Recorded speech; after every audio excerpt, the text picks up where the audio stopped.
Have you ever thought just how boring or ridiculous news commentary is today? Welcome to the Real Jacks Podcast with Jim and Larry. The Real Jacks Podcast. From crime and politics to entertainment, you can expect something different.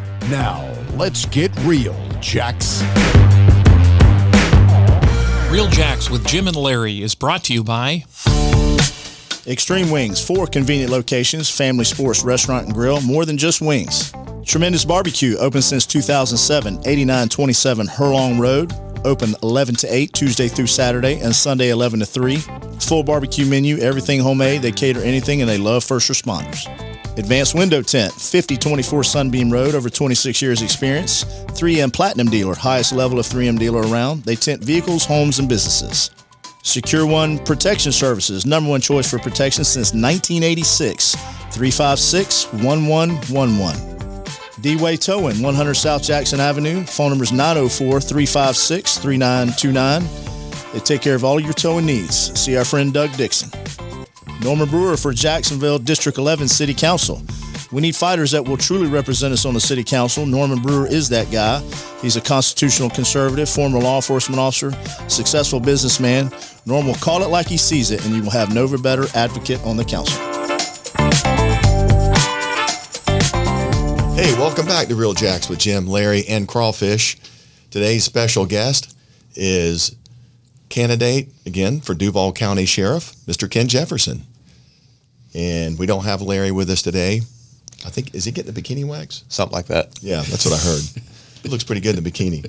But all seriousness, we'd really love to have Larry here today with his experience at JSO. He would have been great to offer some questions for you, but we're going to do the best we can. So let's start with you telling us about yourself. Tell the viewers and listeners.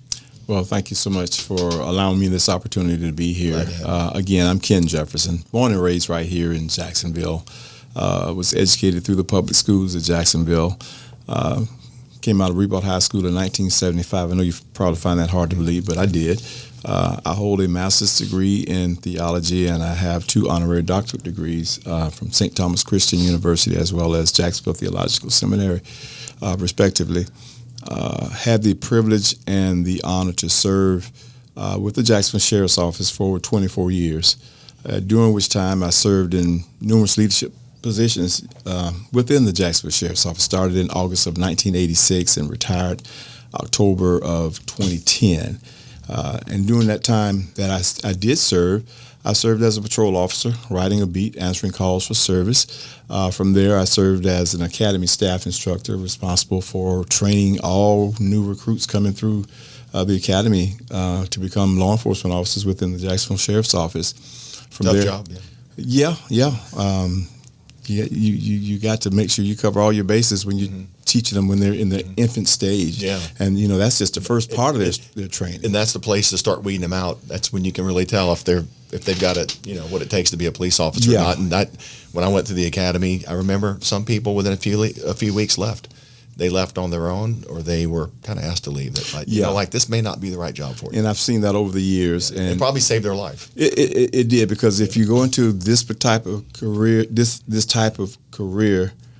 kind of afraid, it's not the job for you. It's not the place, because we run to danger. Mm-hmm. Law enforcement officers run to danger when everybody else call for it and call for help and run away from it. We run to it. So if you're not willing to do that, then that's not the position for you. From there, from the academy staff, serving there, I served as an administrative detective, writing all the policies, rules, and regulations for the entire department in the accreditation unit. From there, I served as a burglary detective, then a sex crimes detective. And from there, I served as the police recruiter, going out. Mm-hmm. I remember that. Over the state. I was there when you were doing that. Okay.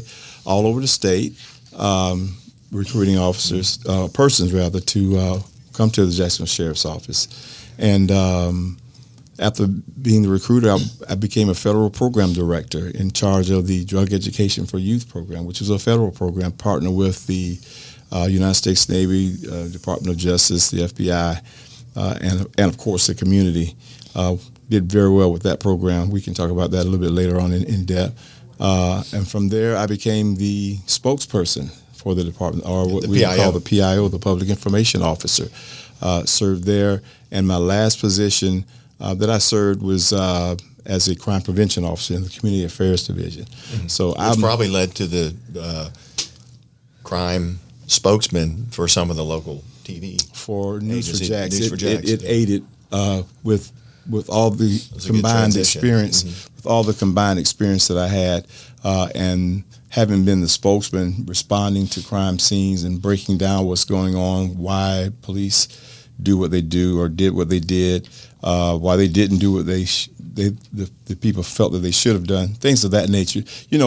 I compare it to everybody loves football for the most part, and Monday morning everybody has an opinion. They want a Monday morning quarterback. Yeah, something that they haven't had any experience doing. That's correct. Yeah. So that's going to lead me to a question later that we're going to bring up. Yeah. So they analyzed all of the games that's been going on, so that those who would like to Monday morning quarterback can ease their mind and thinking and things of that nature. So, I was blessed to have a wonderful career with the Jacksonville Sheriff's Office, and also with a wonderful career after the Jacksonville Sheriff's Office by serving as a crime and safety expert with News for Jax, in addition to serving on several boards within the city, which I still serve on, Kaiser University, Providence School, and the Changing Homelessness Board of Directors. So I'm still out and about doing some things, and now, of course, I'm a candidate for sheriff. And as you said in your introduction, he's back. Yeah. I figure you're in it until you win it. That's correct. You're pretty determined. Well, I'm Brazilian. I'm not one to give up. And this race, to be honest with you, this race isn't about Ken Jefferson, because I thought long and hard on this decision to do it again. After you obviously know that I ran twice, one in 2011 and once in 2015. And in 2015, we lost by a very small margin. You got a lot of votes. We lost by a very small, about 2%. We lost by, and we can talk about contributing factors to that loss and things of that nature, but it's not important. We took the L, and I was really just content on just doing what I was doing at that particular time, which was serving as a crime and safety expert. And you've continued to do that. I've continued to do that, which helps a lot of your popularity with the community and your possible constituents. When you say there were some factors, though, were they factors of things that you did and you may do differently or doing differently now? Well, Jacksonville as a candidate, and then you've evolved some as a candidate with some learning experiences. Yeah, you always want to learn something from whatever, be it positive or negative. You want to make sure you learn something, and if it's negative, you want to correct it and not do it again. And if it's positive, you want to just build on top of that. So there's always a learning experience. But contributing factors was low voter turnout. The last time we had less than 20%. I remember in the with the turnout. It rained on election day. A lot of people for local elections won't get out in the rain for a local. Now, it or not. They will for presidential or the big one, gubernatorial race. They'll get out for those, but for local elections, they don't sometimes take it as serious.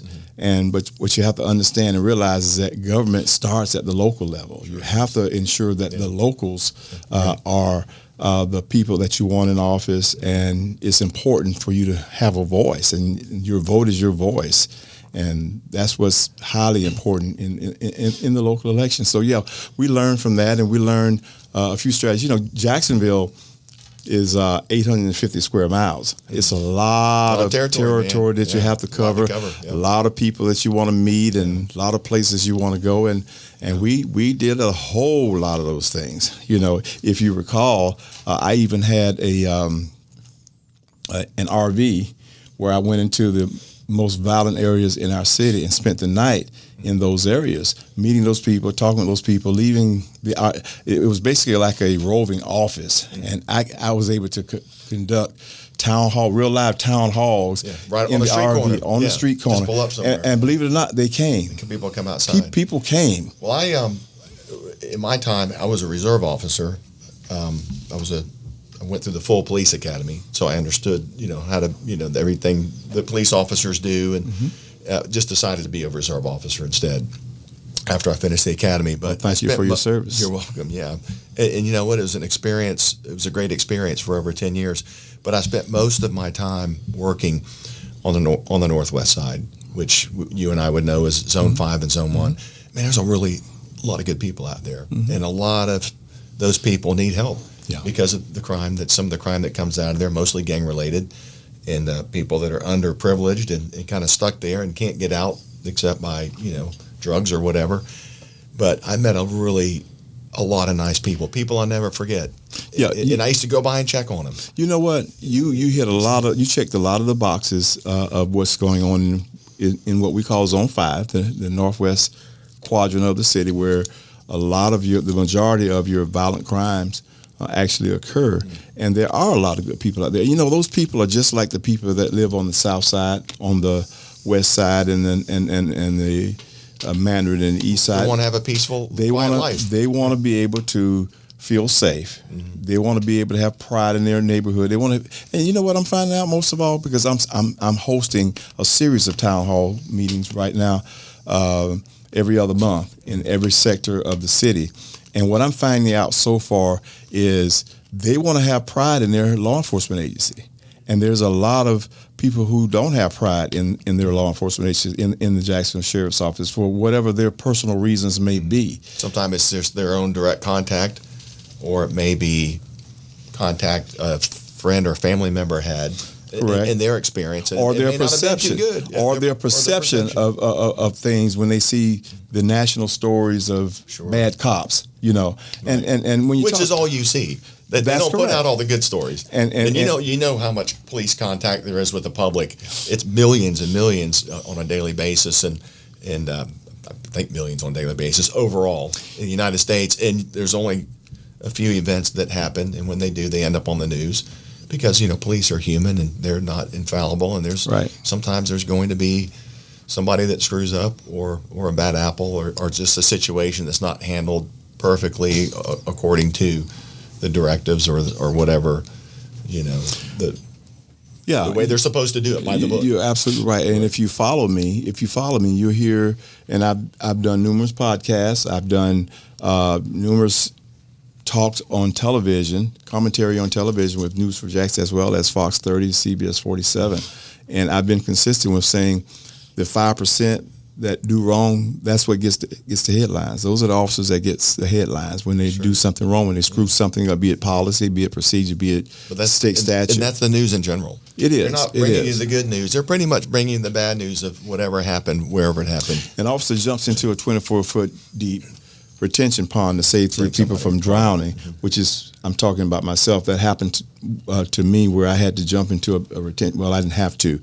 I jumped into a retention pond after a car was hit, and it careened off the road into a retention pond, and there were 3-4 people in the car. The driver got out and left everybody else in there. There was an 8-year-old and 2 14-year-olds, and without even thinking, if you have to think about it, you're in the wrong business. Yeah, right. I pulled my gun belt off, not even thinking that right. Somebody may grab it. Somebody can grab it. I had to take mine off before, and I'm looking around like, who can I give this to? Right. So that's not what makes the news. That's too warm and fuzzy sometimes. Right. For the most part. Now, every now and then they'll show a good story, but for the most part, that doesn't make the news. But if there's a questionable use of deadly force, that's all over the headlines for 2 or 3 days. So that image has to change.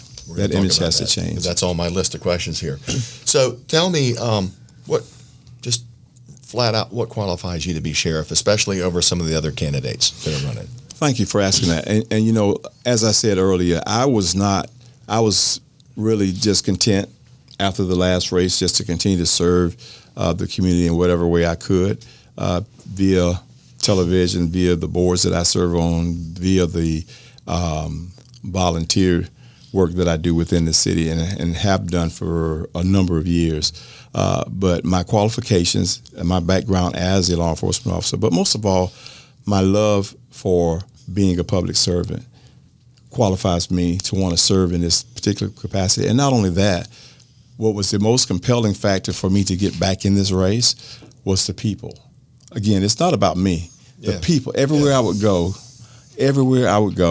the gas station, the grocery store, Somebody in public, at football games. Well, not only that, they would come up to me and say, you have in contact with them. You got your finger on the pulse of what's going on out there. People talk to you. They do, and They get a lot of information. They were coming up to me and say, "Hey, please do it again. We need somebody like you in that Gotcha. seat. Okay. We want you to do it again." And I wasn't trying to hear it at first, Right. to be honest. Right. Because you're like, I'm done. I don't want to do it again. But when people come back and they're saying, please, we would like to. Yeah. So Okay. the people, because of the people, and I'm letting them know now, I've heard you cry. Okay. I hear and I understand. I understand what you're saying, and I want to help. So I'm entering in this race. I'm qualified to lead because I've shown throughout the years my leadership capabilities, my leadership results, if you will. I served in numerous leadership capacities within the Jacksonville Sheriff's Office. I did the work without having the rank. I did the work of a division chief, also the work of a director, because I had supervisors, subordinates under me. So I was the director of the federal program. I had supervisors under me. They had supervisors under them who had subordinates under them. So that's basically the role of a director within the Jacksonville Sheriff's Office. But now, not only did I hold that position that way, you got to have some kind of results. You got to prove your leadership abilities, because the Jacksonville Sheriff's Office is composed of a lot of supervisors. You take an exam, you have a good day, you pass it, and you go through the assessment center, and they like you, you get promoted. That's a supervisor. That's not necessarily a leader. So it's composed of many supervisors but few leaders. So you got to have leadership. I could agree with that. You Some people are natural leaders, and just because they're a supervisor doesn't necessarily mean they can lead or you want to follow. That's correct. Some of these people don't inspire you to follow them as a leader. You need transformational leadership for subordinates or for people underneath you who want to follow you, who run through a wall for you. It's transformational leadership. Go through a door for you. Absolutely. Ahead of you. Yeah. Absolutely. So that's the kind of leadership that I bring, because I'm results oriented. When I was the director of that program, that particular program, there were 99 of these within the United States. We just happened to have one of them, and they ranked you according to performance. When I took over, we were ranked number 97th out of 99. Within 1 year's time, we were the number one site in the nation. They flew me all over the United States teaching best practices. How did you do this? How did you turn this around? I'll tell you. It's all about leadership. I partnered with the public and the private sector. They bought into it. They helped fund some of the things that I wanted to do. We went in the neighborhoods, and the program was designed to bring in the type of kids that you just talked about on the Northwest Quadrant who are a little less fortunate. Young, man. Yeah. We target kids between the ages of 9 and 12. We put them in a program, in a mentorship program. Every person that was under me had was responsible for being a mentor. But I took it further than that. I took it to the churches. I took it to the businesses. We had mentors all over the place to help us with these kids. We wanted to deter the at-risk behavior that they were living in, because all of the kids that we had in the program over the 5 years that I was in charge of it came from those type of neighborhoods. Some of them have to step over needles going to their bus stops, going to school, hypodermic needles. Yeah. Some of them have to walk past the prostitute standing there. Some Step of them over somebody that's passed out on the ground. That's the correct. Sidewalk. Yeah. That's correct. Yeah, or blood on the sidewalk. They were in these conditions. Some of them had to sleep on the floor because gunfire always erupted at night for the most remember part. all the time. Mothers telling me their babies, their children were sleeping on the floor below the windows. Absolutely. So I'm not making it. You can't make this stuff They'd buy a brick house just for their protection. If they could get a brick house, they had better protection against random stray bullets. You can't make this stuff up. You can't make it up. I So- agree. And it was enlightening for me because I grew up in the beaches. And the first place I wanted to work was, I want to work on a side of town where I've never worked and see how people live over there and see what's going on. It's a culture shock for some people because they don't believe that. I feel like I just drove 1,000 miles from the beach. You get out there and you start driving around, And it's all Duval County. And I stayed out there. I never left. I mean, I'd come back to Zone 2, which is Arlington and stuff, but I pretty much stayed in the Zone 5 because I started making connections with people. Yeah. There. I described just that one program that we were successful in. I was recognized by the United States Congress, Department of Justice, United States Navy, as well as the Jacksonville Sheriff's Office in that position alone leading the charge for 5 years with that, and we remain the top site in the United States for 5 years under my leadership. That qualifies me to lead the Jacksonville Sheriffs. That's just one piece, one part.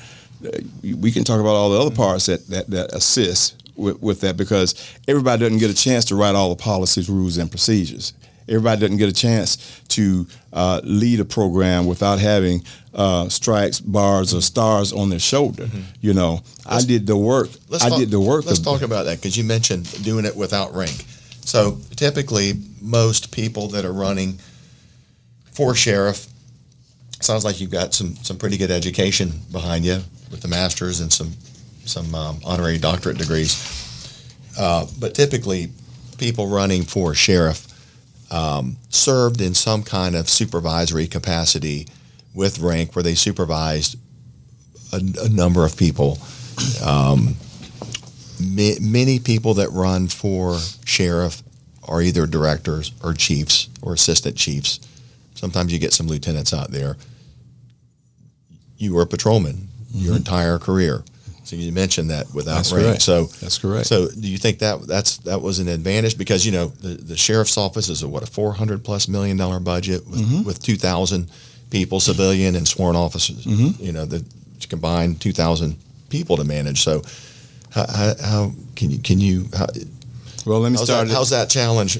Let me start at the back end of that question, and we'll move our way to the front. Because some of your competitors out there, I'll call them competitors, other people, opponents. Candidates. Yeah, opponents. Yeah, I like to say competitors. Opponent sounds pretty fierce, but they've had the rank, and they've managed multiple departments, you know, within the agency, and units, and large numbers of people and things like that. So. Okay, let's and budgets. Let's go back. Let's go to the budget part, the back end of your question. None of the candidates have managed $400 million. Let's just be clear. None of us have. Out of the $400 million, how much do you think the sheriff actually manages? It's rhetorical, because you don't know the answer. Yeah. He manages. He's got staff. He manages. No, wait a minute. Yeah. He manages 20% of that, because 80% of it goes to salary and benefits.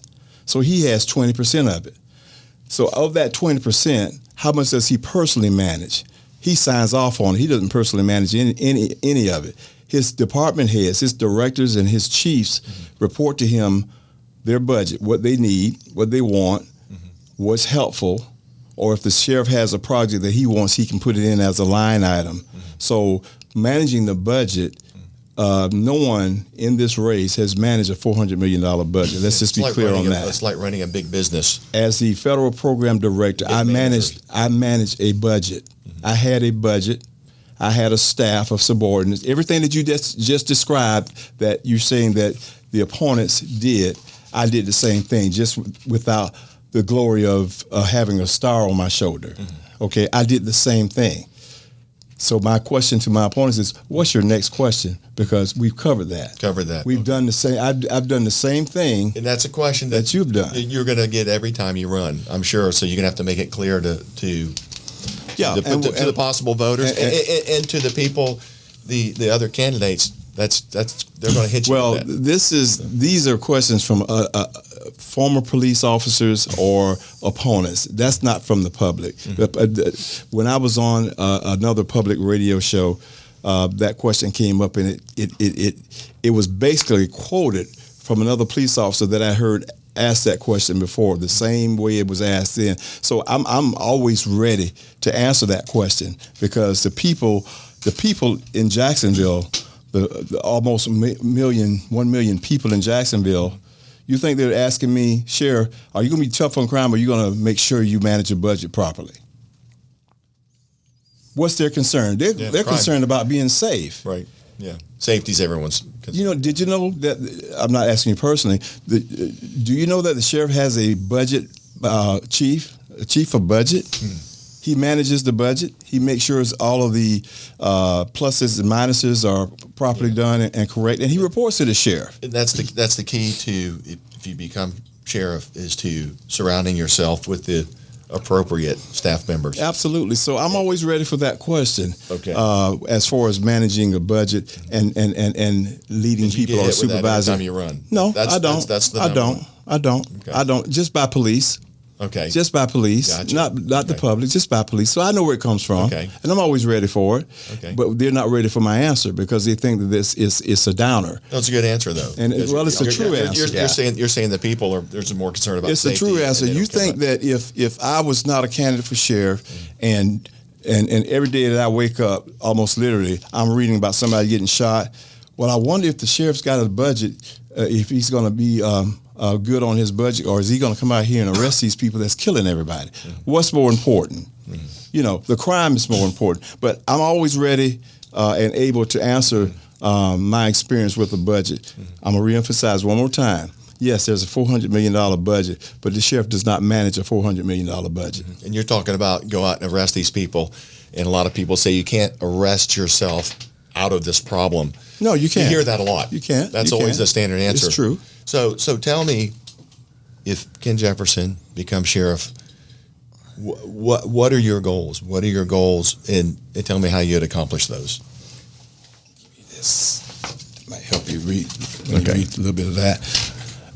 My goals is, one, to bring forth transformational leadership. Transformational leadership. And what that means is that I will lead from the front. I will not govern a sheriff's office from behind a desk. I will be totally and 100% community oriented. And you'll hear that a lot from the other candidates as well. However, I didn't just come up with it. I've been doing it. And some of the things that I ran on the last time, 8 years ago, are some of the things that I'm going to bring up again that I'm hearing from some of the other candidates, such as officers getting out of their cars and engaging in the community, and that's a good thing. One of the things that came up if they're not so short budget wise, which means staff wise, that they're, as we used to say, humping calls, don't have time to stop. I used to stop. I'd see kids in the street playing basketball, and I'd stop, and they'd see me get out of the car, and they'd all get that oh shit look on their face. What's he getting out of the car for? And I'd say, throw me the basketball, man. And they look at each other, and I spend 5 minutes with them shooting baskets. Yeah. But if you're underfunded and understaffed, you know what that means. Humping one call to the next call to the next call, which ends up with a bunch of burned out, worn out officers at the end of that. That can happen. That 11+ hour shift. That 11.45. Yeah, so you got to have that little bit of extra time to be able to go to do some proactive policing and be able to get out of the car and make contact with the community, and that's not just on a bicycle unit or whatever. Absolutely, and those are very good points. Those are very good points. The sheriff's office has not been understaffed for quite some time under this administration. I don't anticipate budgets being cut from from public safety. So understaffing is not an issue. Under budget rather is not an issue. They're constantly hiring officers. Of course, I understand how attrition works too. For every one you hire, you could have someone retiring, you could have someone injured and on light duty, or someone terminated. What do you think of the changes in the retirement benefits and not necessarily attracting the quality people that we were used to getting before because the retirement plans are different?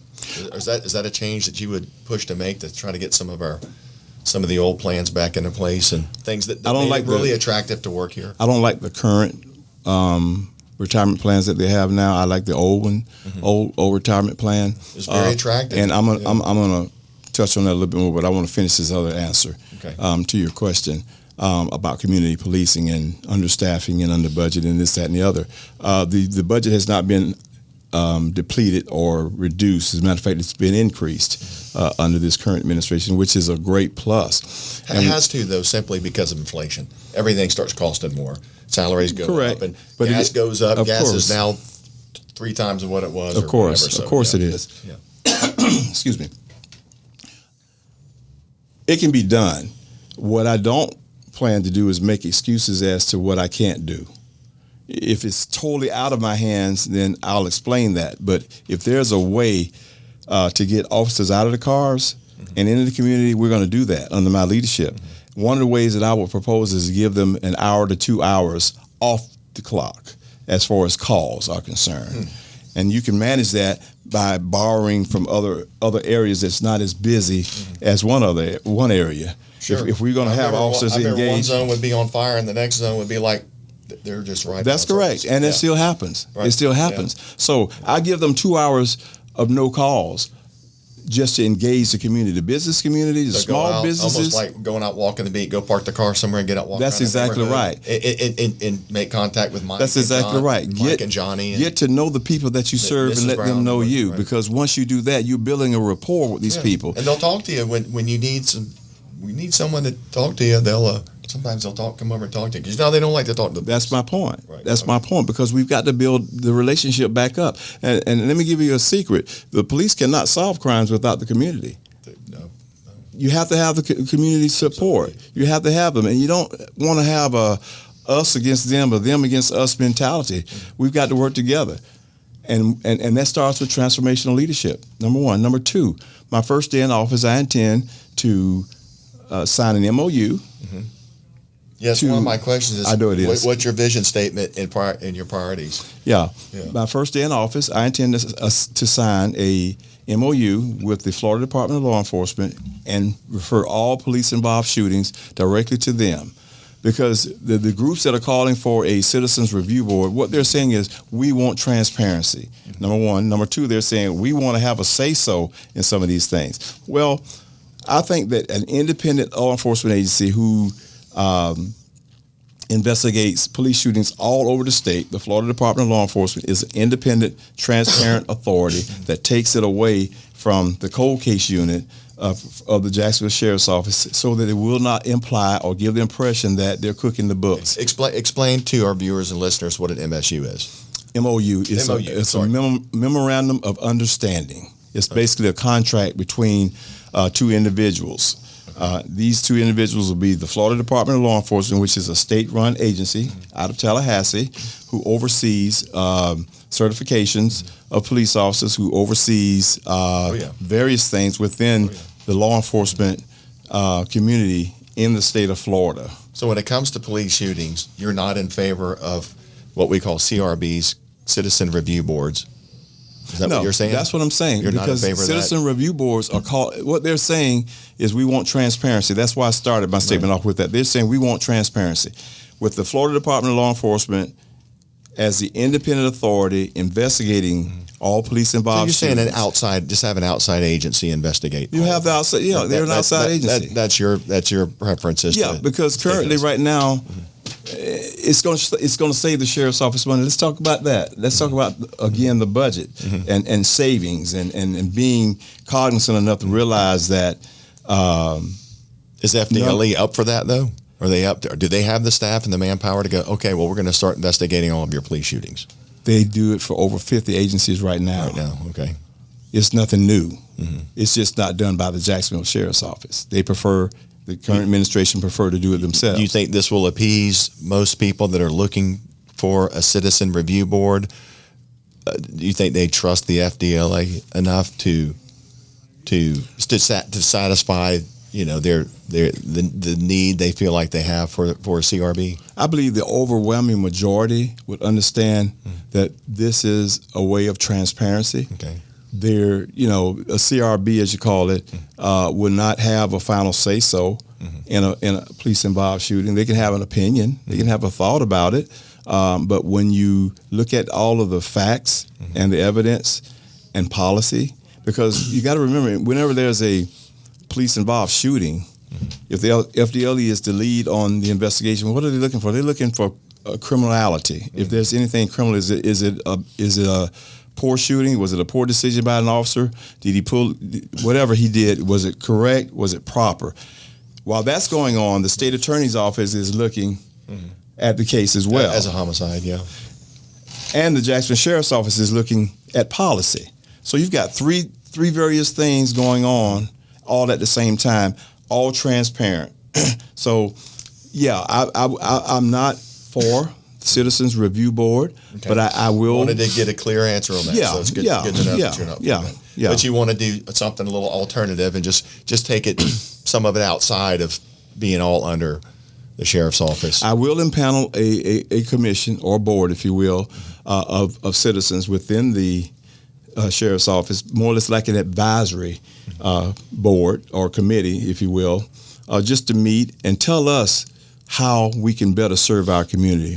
It'll be adults, college students, and high school students all combined together to meet on a regular basis. Okay. Tell us how we can better serve. How we can do better. So get some input from the people and on the street. Yeah. Aren't necessarily police. Well, but tell us what kind of contact are you having with the police? You get a lot of good information from the street committee. Absolutely. So with the FDLE, state attorney, JSO, all doing their independent investigations, and this commission that I will impanel to hear from them, I think that we can start back building that relationship. And you feel like those three organizations, those three entities can work well together? Absolutely. We're already working with the state attorney's office now. Absolutely. And FDLE too. Absolutely. All of them work together now. Okay, right. FDLE is just waiting on my call. Okay, gotcha. Have you already made contact with somebody down there? Oh, no. I propose this if I become sheriff? No. I Okay. don't have to do that. Okay, gotcha. I don't have to do that. And I don't want to be presumptuous in any kind of way at all. Let's get through this campaign, and if we're fortunate to be the next sheriff, then we'll start those wheels to rolling. But that call will be nothing new to FDLE. Okay, I'm going to end on that note. We're going to call Actually, this. one more question. So while we're on the subject of citizen review boards, can you, in your own words, define qualified immunity and how important it is to police officers? It's very important because of the Monday morning quarterbacking that we have. You know, an officer who in good faith exercises his right to use of deadly force, he should be immune from all of the attacks and the liability that comes his way, just as a result of him using deadly force. So I'm in agreement with qualified immunity to stay in place just like it is, because let's put it this way. When an officer dons his uniform every day, he doesn't know if he's coming home. His objective is to protect you, but also to protect himself. And if he has to make a split-second decision, he shouldn't have to worry about, before he makes that decision, is this going to be good? I've said that before. If you have to take a split second and go, am I within policy? As that guy's pointing that gun, he's going to get hurt. They got the drop on you. He's going to get hurt. If you have to stop and think about it, you've probably lost, because he's not thinking. He's not thinking about qualified. When I say he, the criminal, I understand. Or she, they're not thinking qualified immunity. Am I got to be within the law? My regulations, everything. They're just so too many people. And I've brought this up before. All of this pressure that's coming on to get it right every time, and it's important they get it right. We know that, but there's a lot of training that goes behind it to make sure they get it right. But we're all humans too, so it's not always perfect. But if they have to really pause too long and think about it, they've lost the advantage over the criminal, and they're really at risk. And let me tell you something: criminals and the vest doesn't that. necessarily stop. People think because they got body armor, they're going to survive. We both know that's not the case. Certain weapons that will penetrate that vest so quickly. Rifles, quite a bit. Hey, it's a good question. Yeah. So, Thank all right, you, Zach. hey, we'll no problem. We'll pause there, and we'll come back and see you in episode 2. How's that sound? That sounds good. So we've got Ken Jefferson here, candidate for Duval County Sheriff, and we're going to wrap this episode with Jim, No Larry, and we have crawfish today. Real Jacks. Thanks for watching. Thanks for listening. We'll see you on the next episode. Back with Ken Jefferson.